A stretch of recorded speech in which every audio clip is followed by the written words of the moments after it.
Hi, everyone, and welcome to today's webinar with Upswing. My name is Elena Carroll, and I am the VP of Corporate Development and Marketing. We are so excited about today's topic, which will be focused around driving HBCU retention with Upswing's ANA and benchmarking data. I'm joined today by Simone, who's here with me from the marketing team, and Upswing's founder and CEO, Melvin Hines. Before I turn it over to him, though, I just wanted to remind everyone that today's webinar is being recorded and will be emailed out to everyone in the next day or so. Additionally, we really love to have our webinars be as interactive as possible. So if you can and are willing, please tell us where you're coming from in the chat. So I am logging in today from Raleigh, North Carolina. I see Simone's coming to us from Charlotte. We also have someone from Shaw University. So great to see everybody today. Additionally, if you have any questions at all throughout the webinar, please make sure to post them in the Q&A. We do have some dedicated time at the end of the webinar, and Melvin will make sure to address them when we get there. So without further ado, I will hand it over to Melvin to get started. We have so much content to review today, so we'll not waste any more time. Go ahead, Melvin. Yes, well, good morning or good afternoon, depending on where you are. It's great to see everyone here today. Uh, Before kind of jumping in, just wanted to, first just let everyone know, especially those who are in the pathway of Hurricane Milton, now that we're certainly thinking about you, and just hoping that everyone's able to stay safe. We know that we have a few students down there as well as partners, and so we want to make sure that everyone's just kind of staying safe at this point in time. Um, but I want to also just welcome everyone who's coming here from all across the country. And we will go ahead and jump on in to today's presentation. There's a whole lot that we are excited to share about today, so we'll go ahead and kick things off. So the first thing that I wanted to do was just give a little bit of an overview on some of the things that I wanted to talk about today. The first is just really kind of going over an introduction about myself, as well as our organization Upswing and the work that we do. Um, I wanted to also talk a little bit about some of the challenges facing today's students, as well as include some of the data and insights that we have here. Then I wanted to share a little bit about how Upswing collects those insights moving forward, and also give a sneak peek into just some of the needs of HBCU students as well. And then we'll end with the Q&A. So for those of you all, before I move forward with there, for those of you all who are still coming in, just wanted to share that if you have any questions along the way, we certainly invite you to throw those into the chat. We want this to be interactive, just like Elena said. So we'll go ahead and jump into the next section here. So I want to just kind of share a little bit about myself here. My name, as I mentioned, is Melvin Hines. I actually am the co-founder of Upswing and started it back in 2013. The whole idea behind wanting to start Upswing was to be able to create the opportunities for students who are from um, underserved communities and backgrounds to have the same opportunity to succeed as everyone else in school, and as everyone else has kind of had those opportunities as well. This is something that was important to me, especially growing up in South Georgia, in a high school where I didn't always have a lot of those resources at our disposal. And so, what I really wanted to be able to do was create an experience that could give those from South Georgia, those from, all over the country, the same opportunities to succeed and graduate as everyone else. And this is a big part of the mission that we kind of have as an organization, and we'll share a little bit more about some of that with our work moving forward. So I'll continue on a little bit about our work. Before I jump into there, I just wanted to first share about some of the folks who've helped us to get to where we are today. So as you can see here, we've been fortunate to have our mission, our work backed by several different organizations who've all been focused on wanting to improve um, the outcomes as well as the upward mobility of students from underserved backgrounds and communities. I specifically wanted to call out social finance today as they most recently backed some of Upswing's work. Some of you all might have seen the press release that went out about that. And because of their work, and specifically wanted to focus on the work that we're doing with HBCU students, we've been able to help utilize some of that to offer a discount for schools and partners who are interested in working with us. And so our team can share a little bit more about that after the presentation, but just really wanted to call out social finance today for just their work and support for helping us to be able to just continue to move forward here. So, just to kind of share a little bit more about how Upswing started here. As I mentioned before, I really wanted to kind of help to improve the outcomes of students based off of my experience. I graduated a long time ago, let's say, and I was one of 68 students who graduated out of a class of 250. Um, Even fewer of those went on to go to college, and, when I actually went off to college, I was really surprised by just how underprepared I was, and, just some of the big risks that led to me ultimately, considering whether or not that was something that was for me. Um Ultimately, I was able to kind of find my footing, get a way to, find a way to improve. But I've always kind of had that stick with me. And what I really wanted to do was figure out how can we make this something where no matter who the student is, no matter where they are, no matter where they grew up, that they can feel like there's someone who's there that can help support them along the way as well. So I eventually graduated from University of Georgia. I went on to law school. I came up to That's how I actually came up to North Carolina, and had the opportunity to teach at North Carolina Central University for a few years as well, in their first year persistence course. And it was through some of those additional experiences that I really started kind of thinking about the early formation of what would ultimately become Upswing. And so all of those experiences has really led me to where we are today. And the team that I've really wanted to build around this has been to create that same type of experience. And so you'll see that throughout everything that we're talking about here today as well. So over the course of time, we've really wanted to stay true to, that original mission, that original focus, and that's a big part of the reason why we've worked with so many HBCUs, PBIs, as well as organizations like UNCF to really help to improve the graduation rates of students who look and come from communities just like mine, and it actually shows up in the data and the students that we serve. So. You can see some of the stats here about the schools that we're working with and the students that we're working with as well. What you won't see is us really kind of focused on schools that are outside, strongly outside of those areas of focus, because this is something that we want to make sure that we're creating parity, not necessarily just creating, new things for folks who already have a lot of resources at their disposal. And so what I wanted to do with that is actually talk about creating that parity and what are some of the challenges that we're seeing in today's students.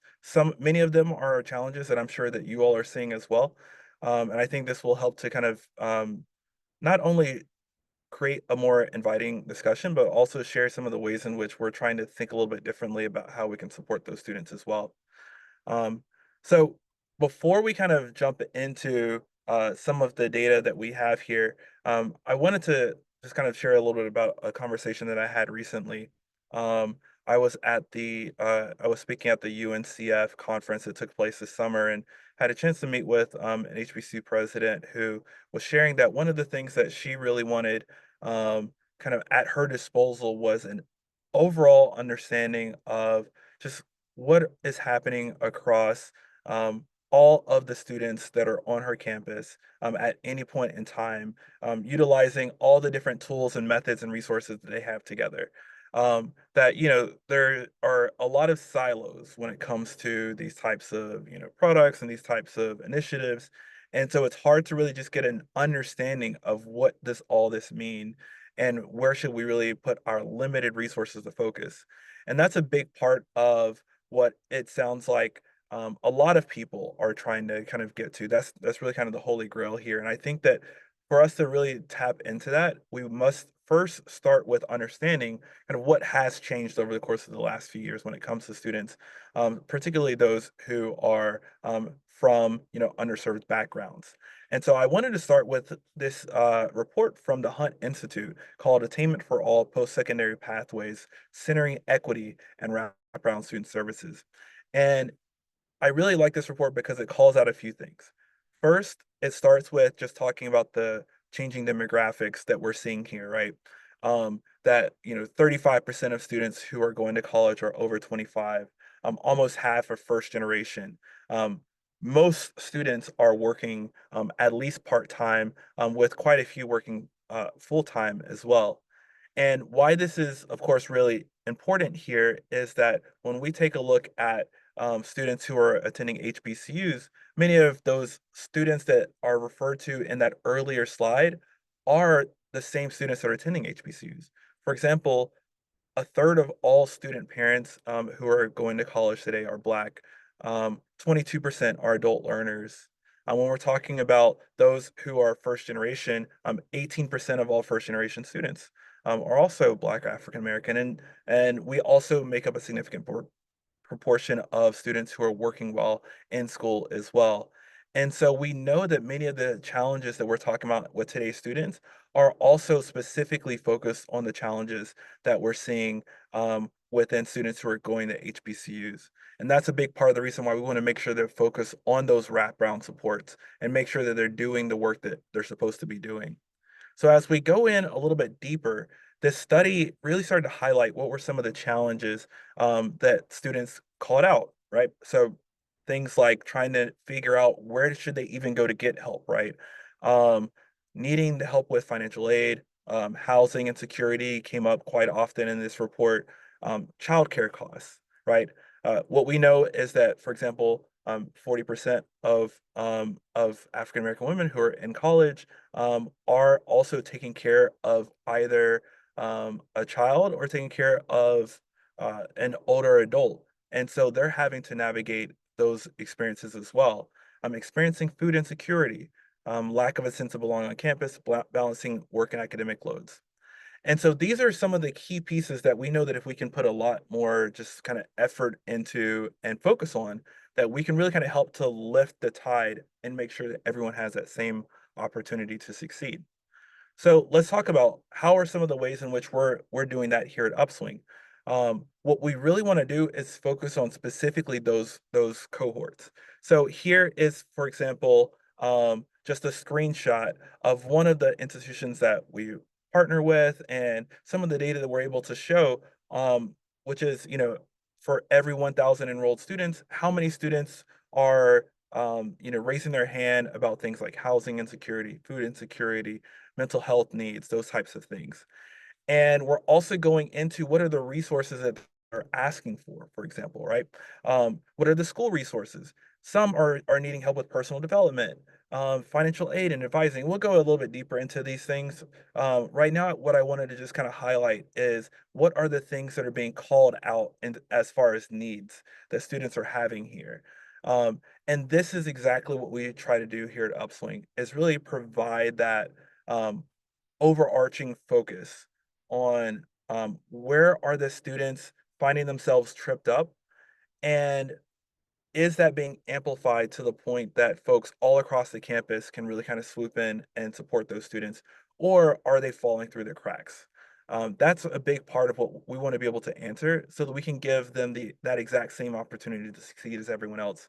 A big part of what we've seen over the 12 years that I've been operating Upswing, and I'm sure you all would agree with this as well, is that a lot of times when especially first year students start college, it feels like it's this, huge mountain that is just hard to overcome. And so as a result, what you're going to see is that, for all students that ultimately end up not succeeding, the majority of them are dropping out in the first 2 years of school. And that within the first 2 years, the majority of those are dropping out within that first year, right? And so what we can see here is that there is a key need and challenge when it comes to really wanting to support those students in the early days of them getting on campus. Because what we all know is that it's not really a mountain that is insurmountable for students, but instead, each student might have their specific challenge that if they can get over that, they can actually run the rest of the race. And what we're really wanting to be able to do is make sure that we're there right at that point in time to be able to help support them at that point in time. So, how do we collect those insights? What is it that we're looking for when we're trying to support these students? Um, that's really a big part of what we're doing here with the wraparound services platform. So, before kind of jumping into this, I wanted to talk a little bit or share a little bit about what I've seen in terms of different types of say analytics and predictive models and things like that. A large part of the time, what I think folks rely on is forecasting, right? You take, say, a student like myself, and you say, okay, this is a student who is coming from South Georgia, who, had these types of, resources in this community that they came from.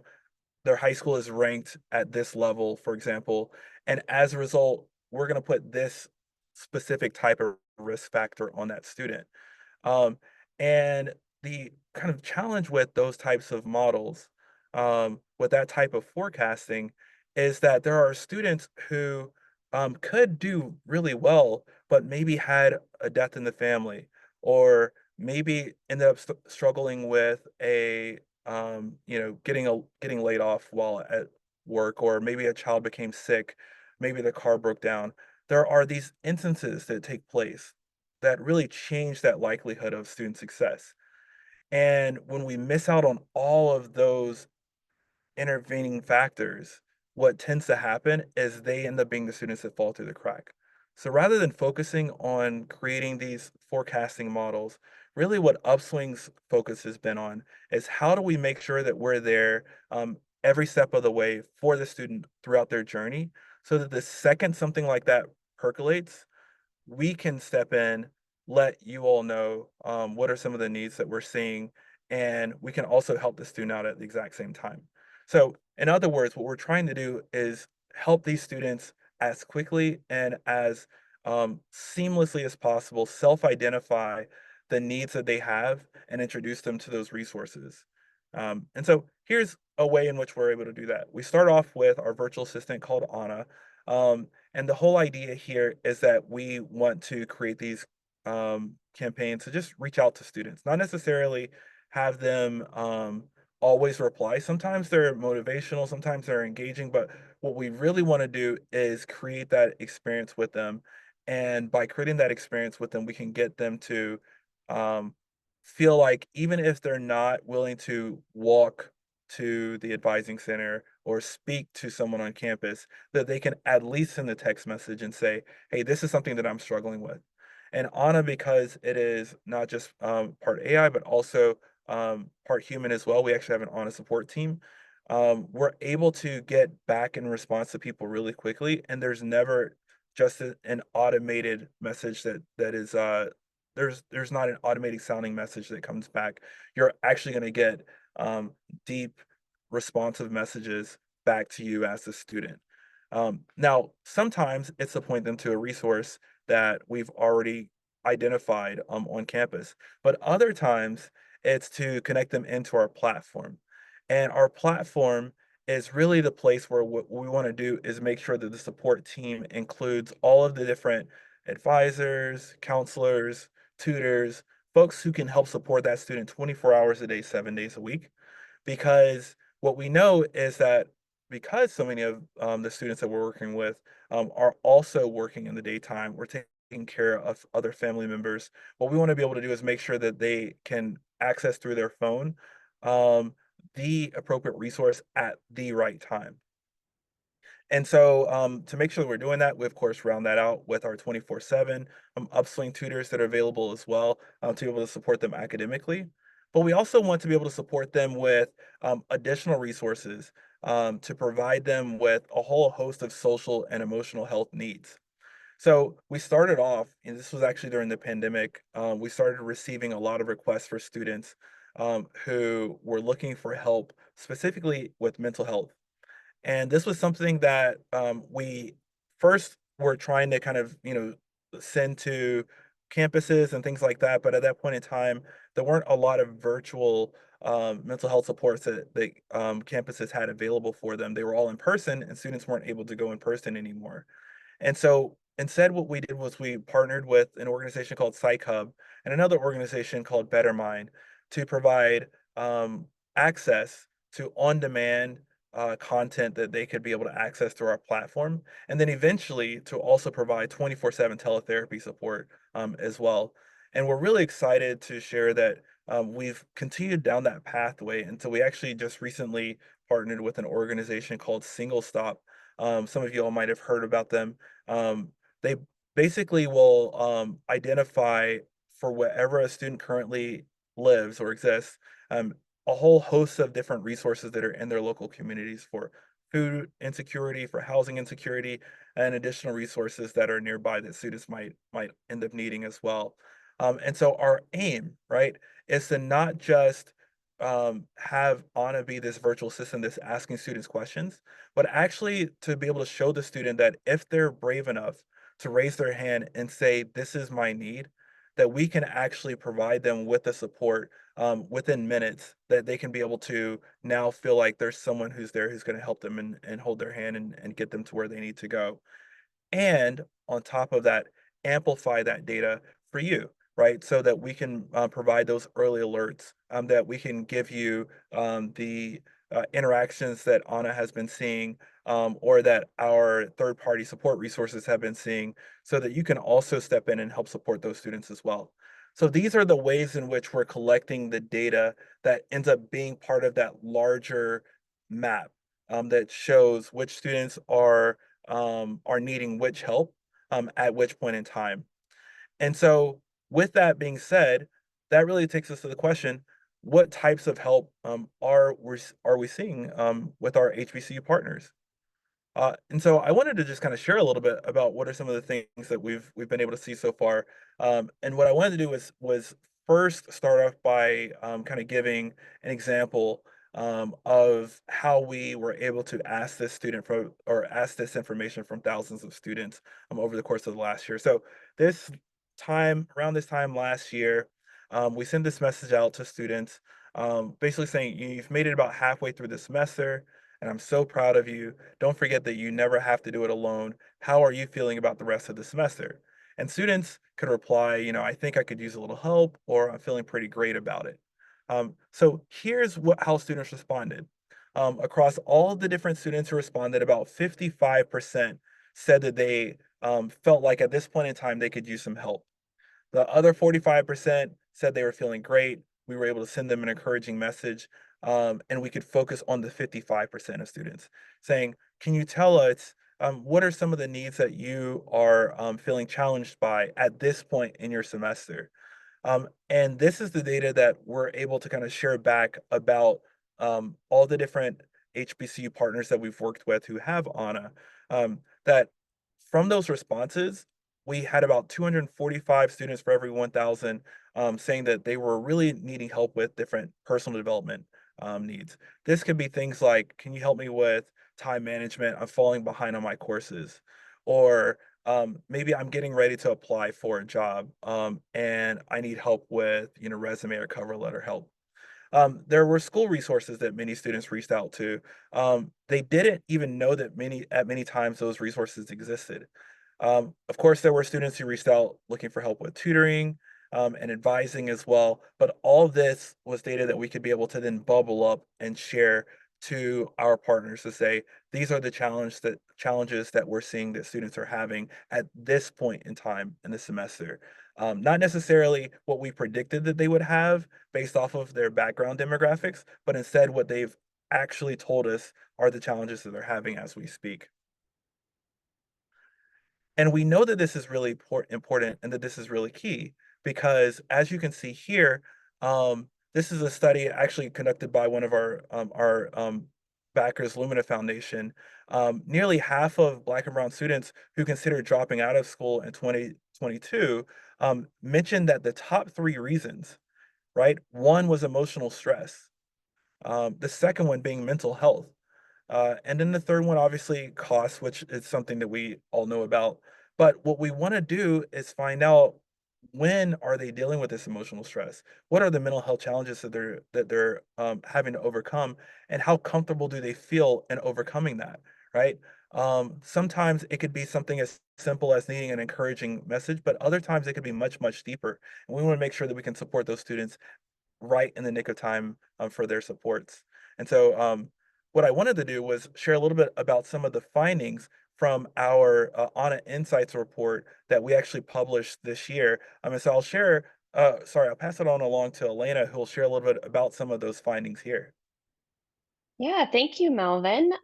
So as Melvin already mentioned, Anna receives hundreds of messages each week from students across the US at our partner schools. And sometimes these messages are responding to our proactive campaigns that we send out to students, reminding them about important deadlines or resources available on their respective campuses. But often, and really, what this report aims to dig into is that students will actually reach out to Anna on their own for support. They might be asking questions, they might just need somebody to talk to. And our job at Upswing, and specifically on our student success team, is to help direct these students to resources on our partners' campuses, other external resources that we know can help them, or sometimes just to provide some encouragement if that's what the situation calls for.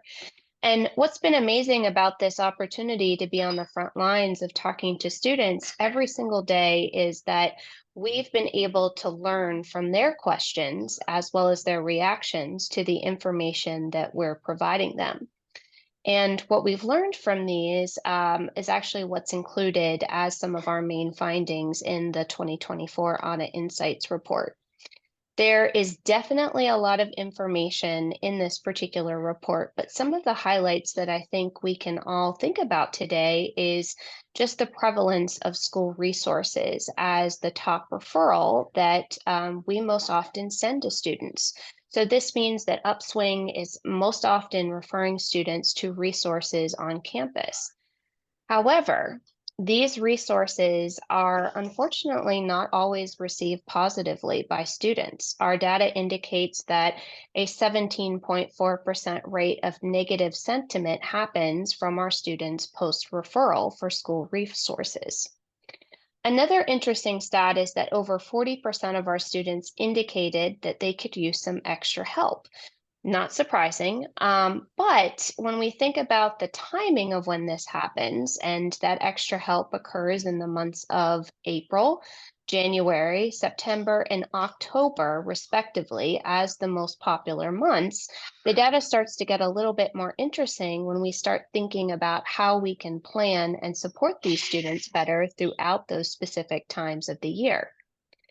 We also found that one-third of our conversations took place between the hours of 5 p.m. and 9 a.m., and specifically on Mondays, which had the highest days of inquiries back to Anna. We also discovered that students reached out to Anna throughout the spring semester more often for encouragement than they did during the fall semester. So, when we look at these results and we really start to think about what all of this means, on the upswing side, we are updating our proactive campaign messaging to help address all of these findings. We're also making sure that our content and our resources that we're referring to them are in place to support the needs that we're learning through this research. And we're also working with our partners proactively to make sure that they're aware of these findings as well, because what they can do is they're able to really drill down and see this data to make changes then on how they're supporting students. So, for some, this could mean that they do more to increase students' experience and maybe even perception of certain resources on campus. They might try to proactively encourage students more during the spring semester when they know that they need it the most.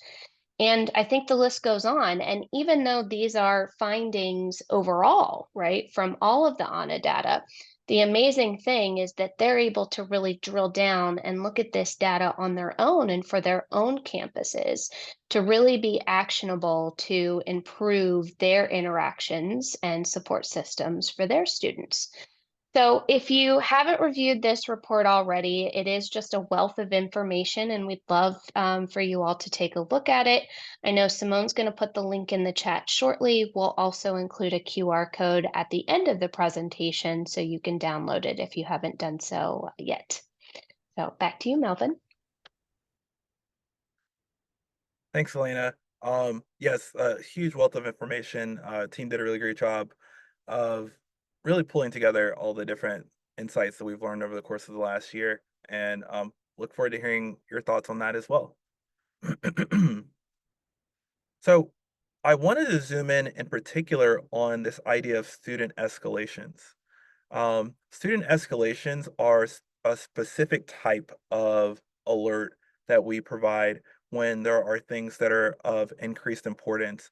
And before we jump into it, I wanted to just kind of share a quote from an article in the Chronicle of Education that was talking about the evolving state of predictive analytics. And it was from Associate Provost John Smell from UNC Charlotte, who said there's great efficacy to having good data, but the data itself does not retain students. It's what we do with our data and how we communicate to students based on that data that makes the difference. And that's a big part of the reason why I wanted to really kind of focus on the student escalations here. Um, in particular, what I wanted to highlight were that when we took a look at our benchmarking information of all of our just HBCU partners compared to some of the other schools that we've worked with, what we found was that they were 24% students who reached out to ANA requesting a need, particularly an escalation, um, were 24% more likely to indicate a housing insecurity need that particular night.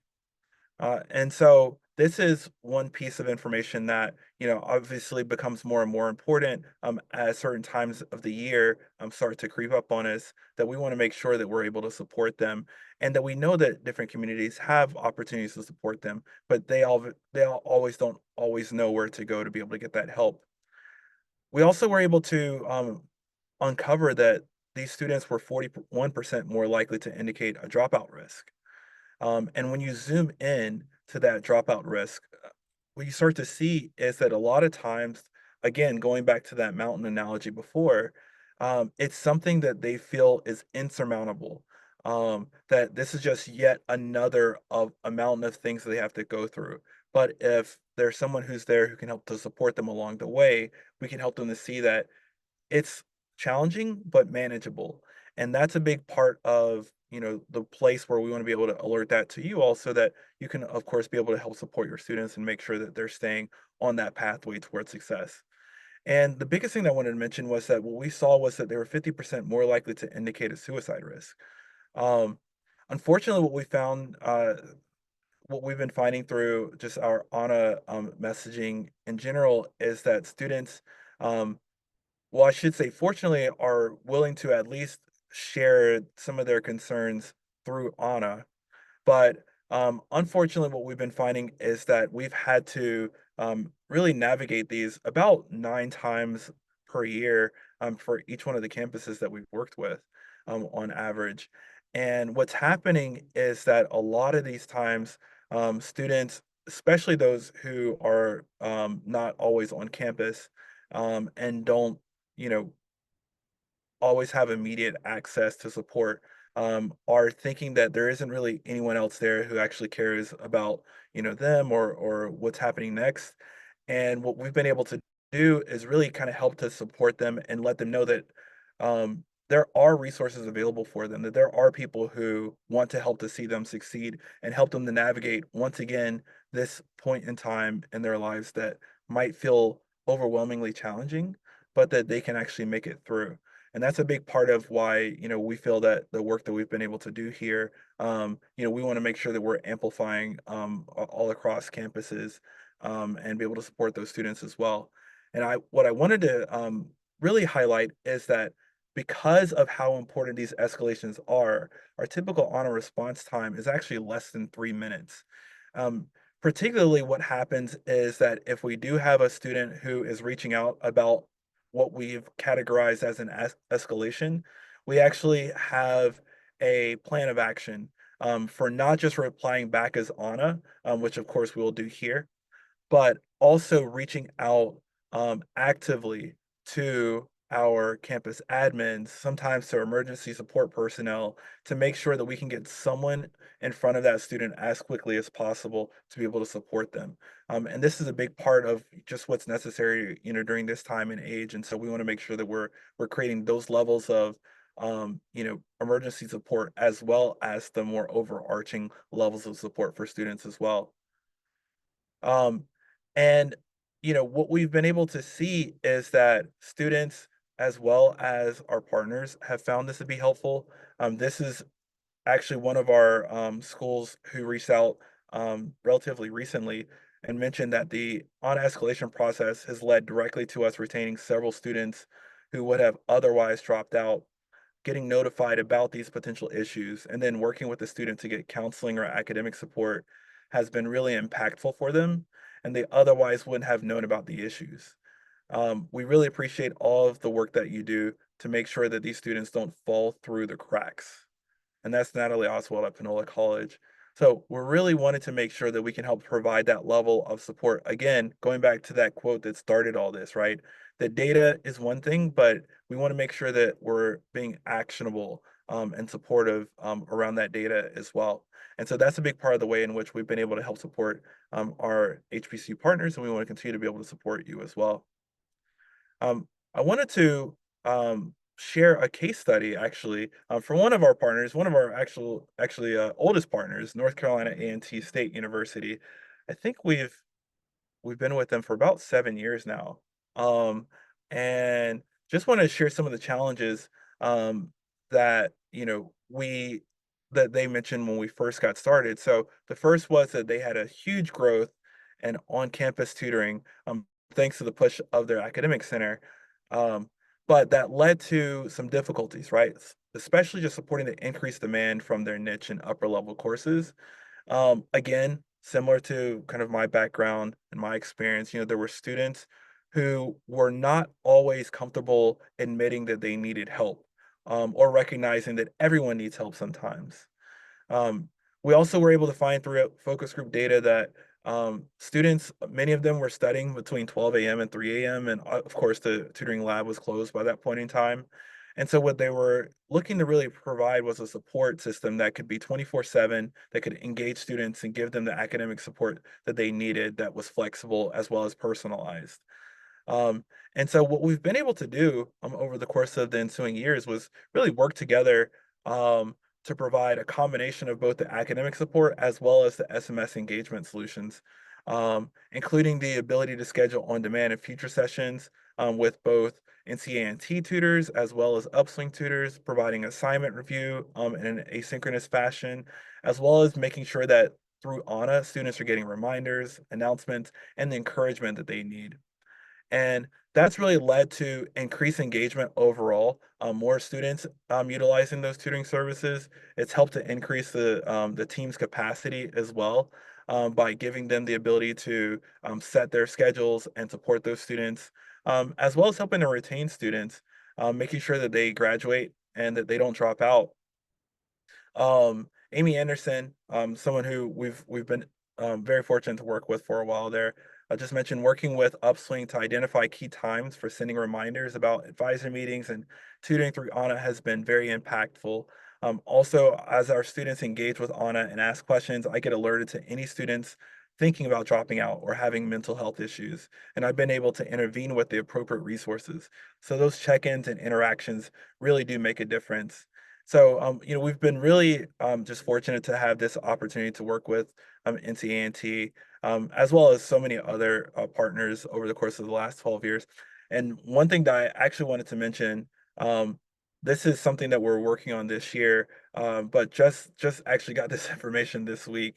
I don't think they'll mind me sharing it, but they actually did a longitudinal analysis on some of their data and found that not only were students who that were actively interacting with Upswing graduating at higher rates, but that they were graduating on average 4 months sooner than students who weren't part of the Upswing ecosystem on the undergraduate side, and 7 months sooner for those that were in the graduate courses. And so we're actually going to be working on a white paper to talk a little bit more about that and publish that. But it's been a really great experience working with them, and also just a great experience having the opportunity to work with just so many students and faculty within HBCUs all across the country. As I mentioned, we've supported about 2 dozen HBCUs so far and PBIs, and this is a big part of the mission, a big part of the reason why I created Upswing in the first place. And so, really appreciate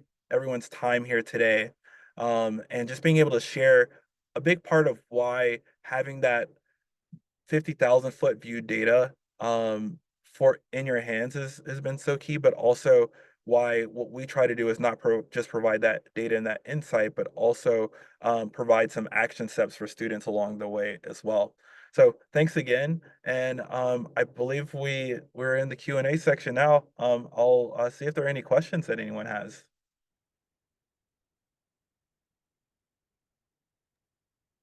All right, it looks like we do have one question, just asking if the Ana Insights 2024 report is available, saying that they would be interested in reading it.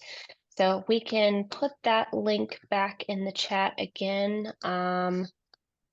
It should be in there still. So we'll also have a QR code on the next slide if you all would like to download it. And as Melvin said, we are very much planning some additional research before the end of the year to come out on additional findings from our ANA research, and specifically from an institution type perspective. So we're really excited to share our research and work on that, as hopefully it will be able to showcase some insights relative to the type of institution that you are. Yeah, absolutely. And All I see, right. there's a question that came in about what level of human support is required for Anna to be successful, from Gwendolyn Taylor. My assumption is you mean from on behalf of the institution? Is that correct? Okay, great. Yeah, so great question. Uh, to start with, again, we've wanted to support institutions and colleges, really starting off, being in communities that were similar to mine. And a large part of what those institutions tend to have in common is that, they're always overworked and under-resourced. And so what we've really tried to do, endeavor to do, is make it as hands-off as possible, for the folks who work with us, um, to make sure that Ana is successful. So we do this through a couple ways. The first is that we actually have an Ana support team that works internally to do things like, create the message campaigns that we think will be the most successful for your students based off of the information that you provide us. And 2, um, pull together a list of resources that we've already seen on your website or in your community that we can point students to via Ana. And then we create that engagement plan and we share it back to you, and make sure that that's something that you approve. And once that's approved, basically it's up to our team to deliver those messages in a timely fashion and then provide you back with the data that's coming in. So we really want to take as much of the work off of you as possible and make sure that we're actually the ones delivering a good part of that need that you have there. So I would say, long story short, that we try to keep it as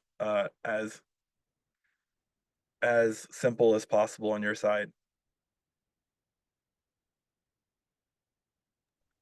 Melvin, it looks like there is another question that came in the Q&A, so I'll just read it off to you. It says, and this is from Shannon, is there any other advice you can give to help increase the students' use of tutorial services? Which I think is such a great question. We get asked that quite a bit. Yeah, absolutely. What I would say, and we certainly have had um, reams and reams of of of you know, initiatives that we've certainly worked through to see which ones work, which ones don't work quite as much.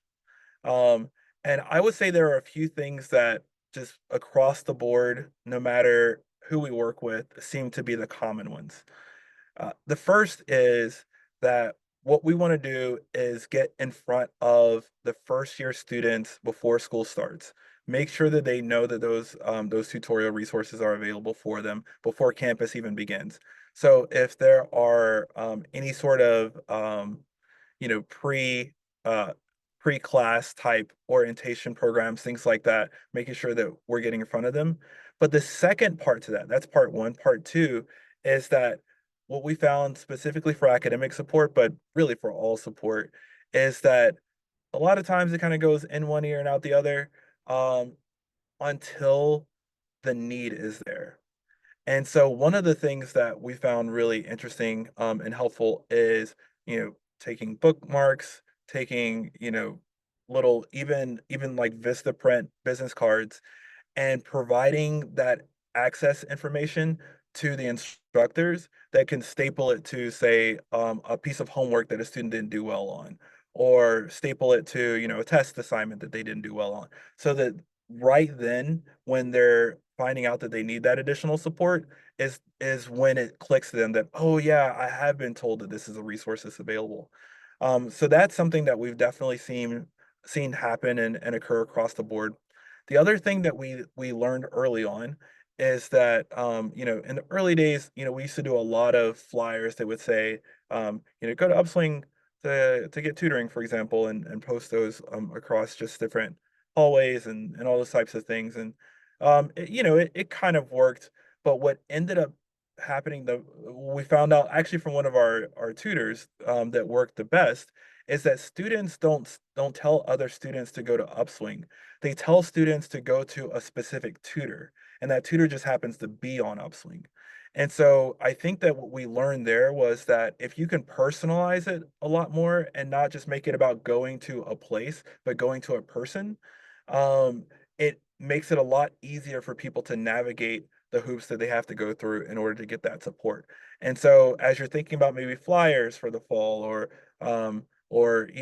whether that's for the counseling center or whether that's for the tutor lab, um, if assuming that they give permission, if your staff is willing to allow to have, say, a picture of them taken and just say like, this person loves dogs and enjoys kayaking and would love to help you navigate your career questions.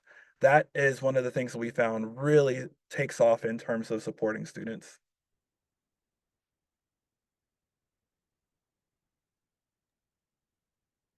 Great. I'm not seeing any questions in the Q&A. So again, if you have any additional questions for Melvin, please feel free to post them now. I'd love to answer them.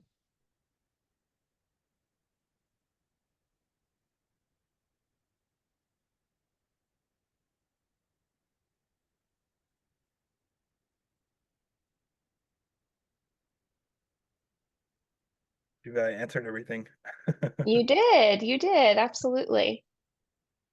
Yeah, I would add to the previous response that you gave. I know we did a focus group not too terribly long ago, talking to students about how, they hear from Upswing, and by far the greatest and most common response was through their teachers. So when they're including information about tutoring services in their syllabi, or anything that the student is having to access on a regular basis, that seemed to be the most common response about how students either heard about Upswing or other tutoring services. Yeah, It looks like absolutely. we did get a another question. Gwendolyn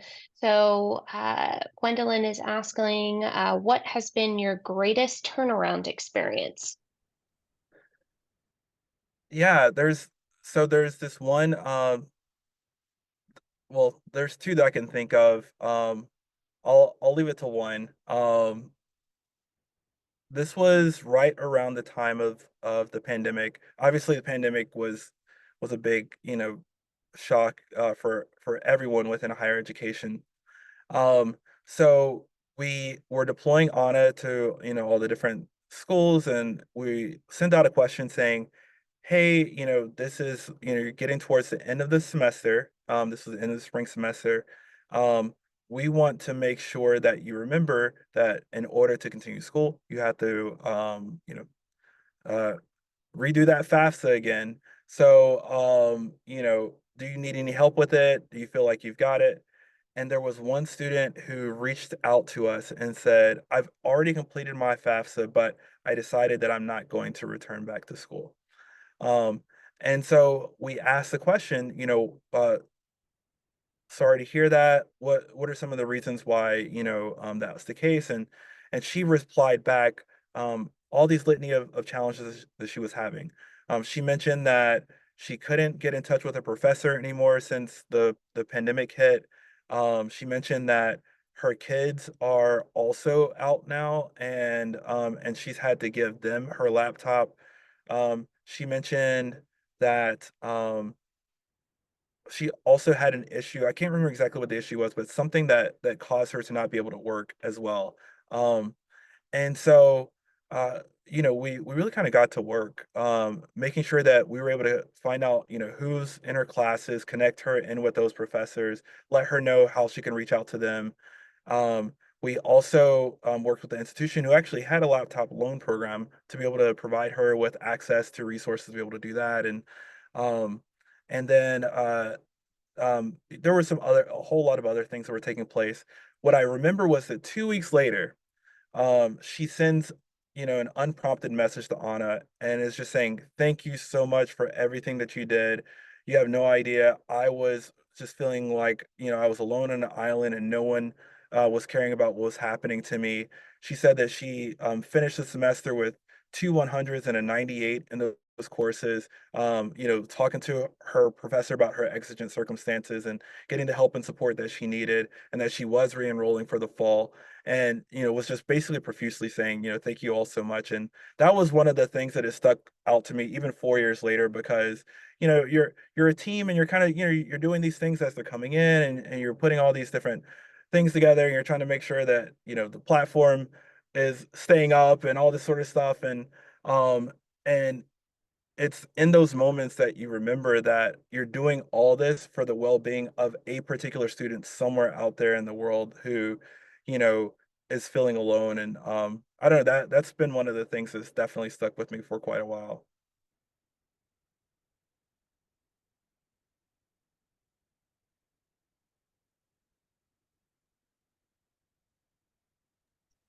All right, we have a question from Naomi about whether or not the presentation will be shared. And the answer to that is absolutely. So we will be working after today's webinar to process the recording, and put together an email that will include the recording, and you'll be able to see the presentation deck within that. We'll also make sure to include the reports and case studies that Melvin referenced today, so you can make sure to look over those if you desire to do so.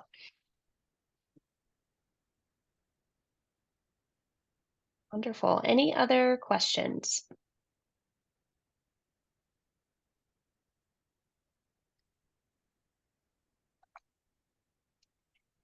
All right. Well, I think we can wrap today's webinar up. So thank you again for coming today, and thank you, Melvin, for sharing all of these wonderful insights. Melvin included his contact information there, Melvin at upswing.io. You are more than welcome to reach out directly to Melvin or visit our website to get in touch. We would love to talk to you about the work that we're doing and see if there's a way for us to work together somehow. Melvin, anything else you'd like to add? Just thanks everyone for the questions and for the time here, and for all of our partners. Just thanks for the opportunity to work with you all. This being able to fulfill this mission is definitely a dream come true. So I really appreciate you, especially the earliest ones, taking chances on us and allowing us to be able to fulfill this. And we love continuing to work with you all. Absolutely. All right. Well, thank you, everyone. We hope that you, stay safe if you are dealing with anything related to this hurricane, and hope you have a wonderful day. Take care.